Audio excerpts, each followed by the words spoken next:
جی بسم اللہ الرحمن الرحیم، السلام علیکم۔ باخبر سویرا میں خوش آمدید۔ اور آج کی صبح کا آغاز یقیناً بہت زبردست ہوا ہے، کیونکہ کراچی میں جگہ جگہ مجھے بارش کے آثار نظر آئے۔ اچھا، مجھے بڑی حیرانگی ہوئی۔ کس بات کی حیرانگی؟ میں سوچ رہا تھا کہ آج پتہ نہیں کس نے پانی بہایا گلیوں میں، کیونکہ رات تک کوئی آثار نہیں تھے، لیکن صبح ہوتے ہی کیا ہر گلی میں پانی بہایا گیا؟ مجھے بعد میں یہ اندازہ ہوا نا، میں نے پھر نکل کے ایک گلی سے دوسری گلی دیکھا، پھر میں نے کہا نہیں، یہ کوئی انسیڈنس نہیں ہو سکتا، یہ اٹ مسٹ ہیو رینڈ۔ لیکن اس وقت تک سب کلیئر ہو چکا تھا، آسمان کلیئر ہو چکا تھا، تو اس لیے مجھے کافی شکوک و شبہات ہوئے تھے۔ شکوک و شبہات ہوئے۔ اور آزادی کا دن کل ہم نے بڑے بھرپور طریقے سے منایا، اور اس بار ہماری کہتے ہیں نا آزادی کی سیلیبریشن کو 4 چاند لگ گئے، because of and thanks to Arshad Nadeem.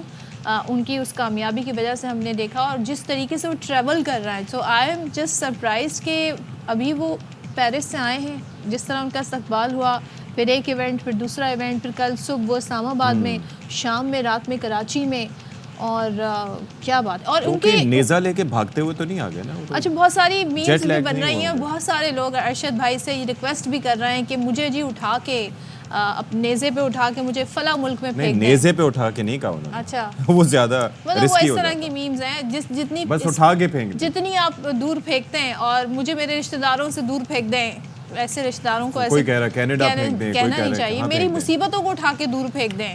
تو ہم ارشد بھائی سے کبھی ہمارے اس حوالے سے بات ہوئی تو ہم ان سے پوچھیں گے کیا انہیں پرسنلی بھی ایسے میسیجز آ رہے ہیں، صرف یہ میمز ہیں؟ ویسے ایک یہ ہے کہ اب تو گوگل کا زمانہ آ گیا ہے، تو ایک چیز یہ بھی ہے بڑی امپورٹنٹ کہ لوگ کیلکولیٹ کر لیا کریں، دیکھ لیا کریں، ایسے تکے مار رہے ہوتے ہیں۔ ان سے پوچھیں 90 میٹر کتنا ہے، وہ کہہ رہے وہ کوئی 30 فٹ۔ میں نے کہا ہے 90 میٹر 30 فٹ؟ اچھا، تو میں نے کہا ڈو دا میتھس، کیلکولیٹ کر کے دیکھو تو پھر کتنا ہوتا ہے، تقریباً 300 فٹ سے اوپر ہوتا ہے، یعنی کہ ایک بندے نے نیزہ پھینکا ہے جو کہ 300 فٹ سے اوپر گیا ہے، دیٹ سیز اے لاٹ، 305۔ کل ان کے ڈاکٹر جو ہیں ڈاکٹر علی باجوہ، ان کا ARY نیوز پر ہی انٹرویو چل رہا تھا، وہ میں دیکھ رہی تھی، and I am quite surprise کہ کتنی محنت، کتنی ٹریننگ اس کے پیچھے ہوئی ہے۔ اور وہ ارشد کے بارے میں جب ان سے پوچھا کہ ان کی کیا ایسی خاص بات ہے جس کی وجہ سے وہ کامیاب ہوئے، تو ان کے ڈاکٹر کہتے ہیں وہ بڑے فوکسڈ رہتے ہیں۔ اچھا، ان کے اندر بہت ڈسپلن ہے، اپنی ٹریننگ کرتے ہیں، سارا فوکس ان کا اس پہ رہتا تھا، اور ان لوگوں کا ایم یہ نہیں تھا کہ ہم نے گولڈ میڈل جیتنا ہے، ایم یہ تھا کہ ہم نے record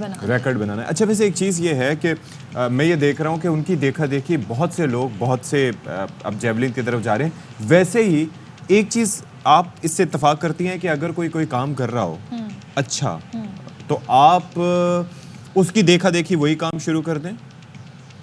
How does it feel؟ کچھ لوگوں کی انسپریشن ہوتی ہے، انہیں انسپریشن فیل ہوتی ہے، اور کچھ لوگوں کے ذہنوں میں انسپریشن یہ ہوتی ہے کہ کسی دوسرے کو دیکھ کے وہی کام کریں۔ ہاں، وہ ایک What الگ do you چیز say ہے، about this؟ لیکن یہ ہے کہ آپ کو اپنی پوٹینشیل دیکھنی چاہیے کہ آپ کس فیلڈ میں ایکسل کر سکتے ہیں، اور اس شخص کا پوٹینشیل بھی دیکھنا چاہیے جو فالو کر رہا ہو۔ بعض اوقات نیت بھی اچھی ہو سکتی ہے، بہرحال لیکن اگر آپ بینیفٹ آف دا ڈاؤٹ دینا چاہیے لازمی طور پر۔ ٹریننگ زبردست کریں گے، آپ کے اندر لگن ہوگی، اور آپ کو پتہ ہوگا جی اس کھیل میں کس طریقے سے آگے بڑھنا ہے، تو آپ بہت کچھ اچیو بھی کر سکتے ہیں۔ کھیلوں کی بات بہت ہو گئی۔ اب وہ کہتے ہیں کہ پہلے کہا جاتا تھا نا کہ پڑھو گے لکھو گے بنو گے نواب، کھیلو گے کودو گے بنو گے خراب، ہوگے خراب۔ تو میرے خیال میں یہ مقولہ جو ہے اب تھوڑا سا اس کو چینج کر لینا چاہیے کہ کھیلوں کے اندر بھی اگر آپ کے اندر ٹیلنٹ ہوگا تو ایکول اپرچونیٹیز مل سکتی ہیں۔ پڑھنے لکھنے کے لیے پڑھنا لکھنا تو ظاہر ہے کہ آپ کو عقل و شعور اس سے آتی ہے، اور آپ دنیا میں اپنے اچھے برے کی تمیز کر سکتے ہیں۔ تو اس سے مناسبت سے بھائی اگست کے مڈ میں آ کے سندھ میں بالخصوص ہم یہ دیکھ رہے ہیں کہ اسکولوں کی چھٹیاں ختم ہو چکی ہیں، آج سے باقاعدہ باضابطہ طور پر بچے اسکول جانا شروع ہو گئے۔ دوسرا یہ ہے کہ کئی بچے تو پہلے سے جا رہے تھے، کیونکہ آپ کو پتہ ہے 14 اگست کی تیاریاں، پھر مختلف کوئز، مختلف پلانٹیشن کی ایکٹیویٹیز بھی میں نے دیکھی ہیں، تو دیٹس کوائٹ گڈ۔ لیکن کچھ بچے ایسے ہوتے ہیں جیسے کہ میں ہوا کرتی تھی، میرا دل ہی نہیں کرتا تھا، اتنے دن عادت ہی چینج ہو جاتی ہے آپ کی نا۔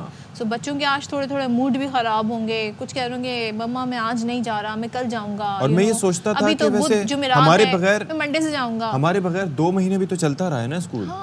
اور پھر میں کئی ایسے محاورے بھی یاد کر کے جاتا تھا کہ جی قدر کھو دیتا ہے روز روز کا آنا جانا، ہر روز کا۔ لیکن بات یہ ہے کہ دیکھیں، اگر آپ نے اس دنیا میں آگے بڑھنا ہے، اگر آپ نے ترقی کرنی ہے، تو پھر پہلی چیز ہے تعلیم، جس کو آپ نے حاصل کرنا ہے، اور وہ دینی تعلیم بھی ہے، دنیاوی تعلیم بھی ہے، دونوں کا حصول ضروری ہے۔ پھر اس کے بعد آ جاتی ہے ساتھ ہی ساتھ ایک چیز ہوتی ہے جو اس کے ساتھ جڑی ہوتی ہے، وہ ہوتی ہے تربیت، جو کہ آپ کے اساتذہ کرام بھی کرتے ہیں، جو آپ کے والدین بھی کرتے ہیں۔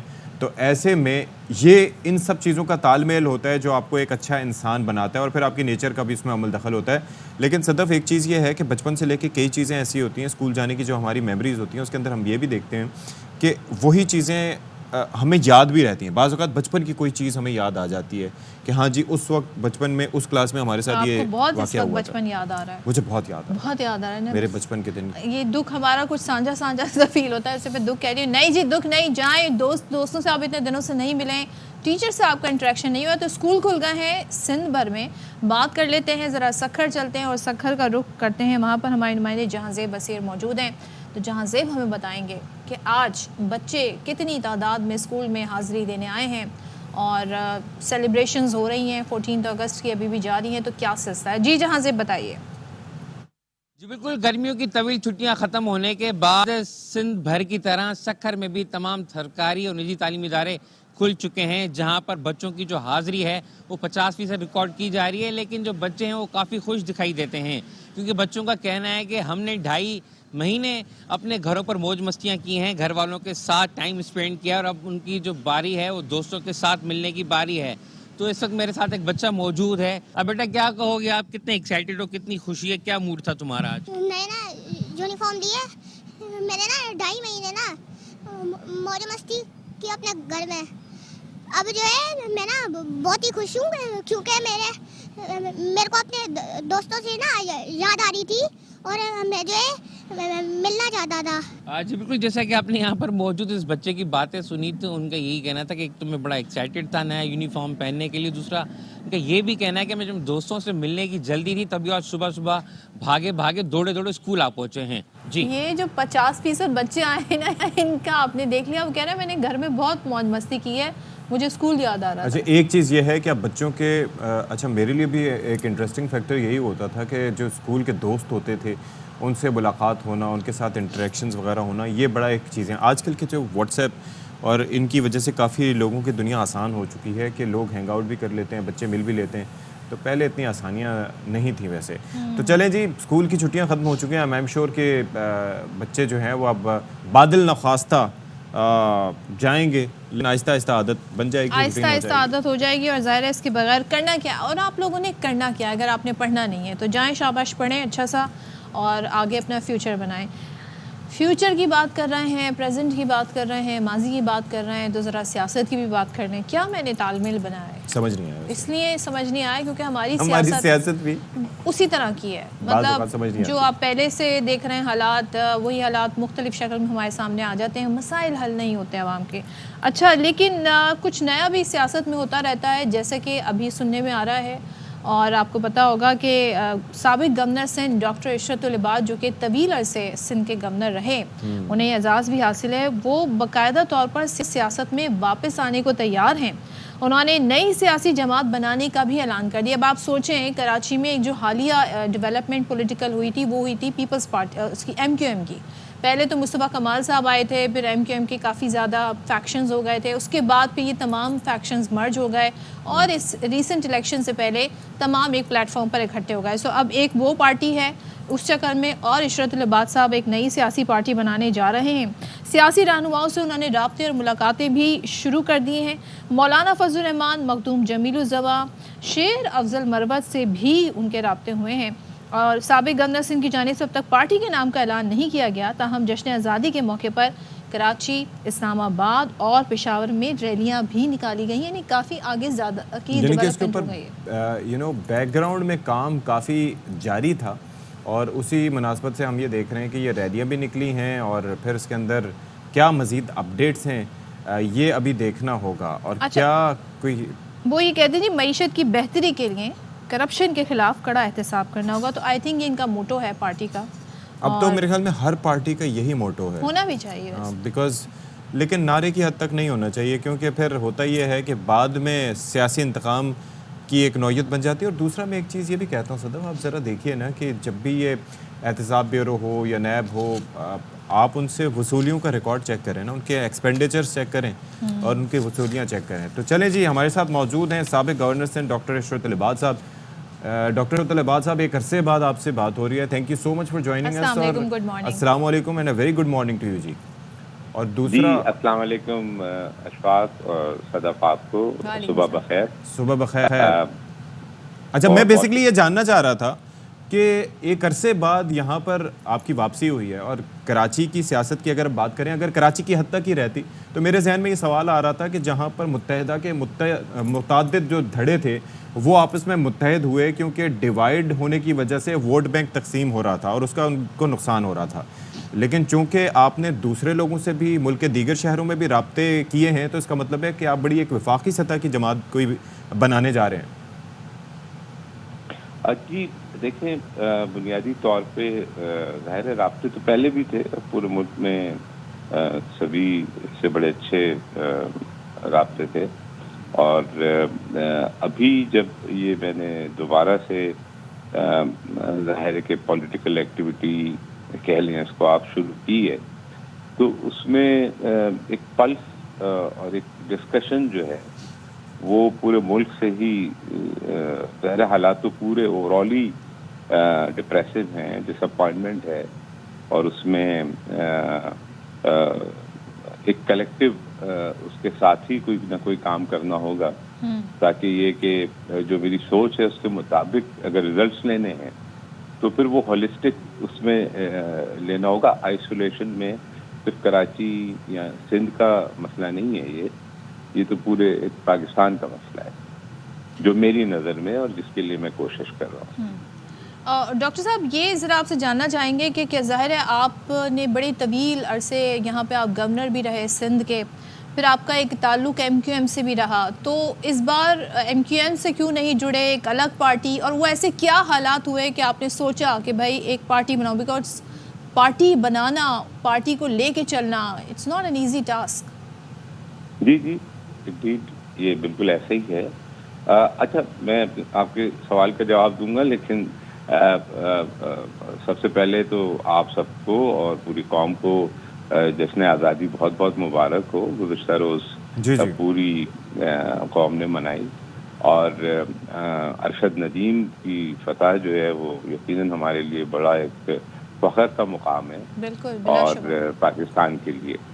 تو اب میں آپ کے سوال کا جواب دیتا ہوں کہ ظاہر ہے کہ اس کی وجہ صرف یہ بنی ہے صدف کہ میرا رابطہ تو بہت لوگوں سے تھا، کیونکہ میں خاموش تھا، پولیٹکس میں کوئی میں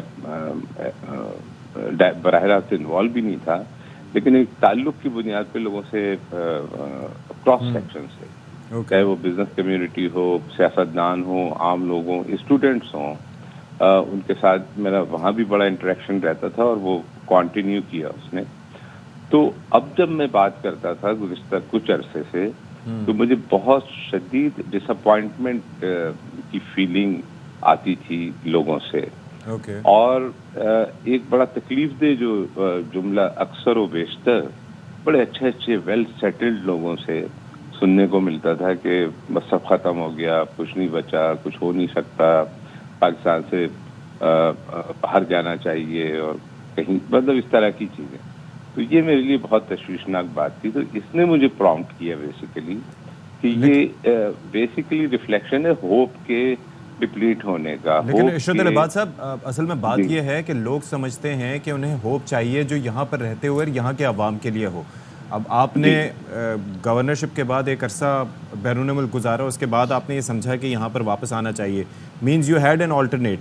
یہاں پر لوگوں کا مسئلہ یہ ہے کہ انہیں آلٹرنیٹ نہیں چاہیے، انہیں ایک ایسا شخص چاہیے جو ان کے ساتھ رہ کے ان کے مسائل حل کر سکے. انہیں کوئی پرانی چیز نئی پیکنگ میں نہیں چاہیے. اینڈ دیٹ از وائی میرا سوال آپ سے یہی تھا کہ آپ کے پاس ویلیو ایڈیشن کیا ہوگی لوگوں کے لیے جس کی بنیاد پر لوگ آپ کی طرف مائل ہو سکیں. What is that U S P? دیکھیں بیسیکلی یہ اس کا سارا تعین جو ہے وہ سوچ کرتی ہے. اگر آپ اپنی ساری ایفرٹس اور جو بھی آپ کی ایکٹیویٹی ہے وہ پبلک سینٹرک، پبلک اورینٹڈ رکھیں اور پبلک کنیکٹیویٹی کے ساتھ اس کو جوڑیں، تو پھر آپ اکاؤنٹیبل بھی ہو جاتے ہیں خود بھی، اور آپ کو ایکچوئل ریالٹی پتہ چل رہی ہوتی ہے صورتحال کی. تو یہ ایک رہا کہ میں جب وہاں بھی رہا تو میں لوگوں سے کنیکٹ رہا.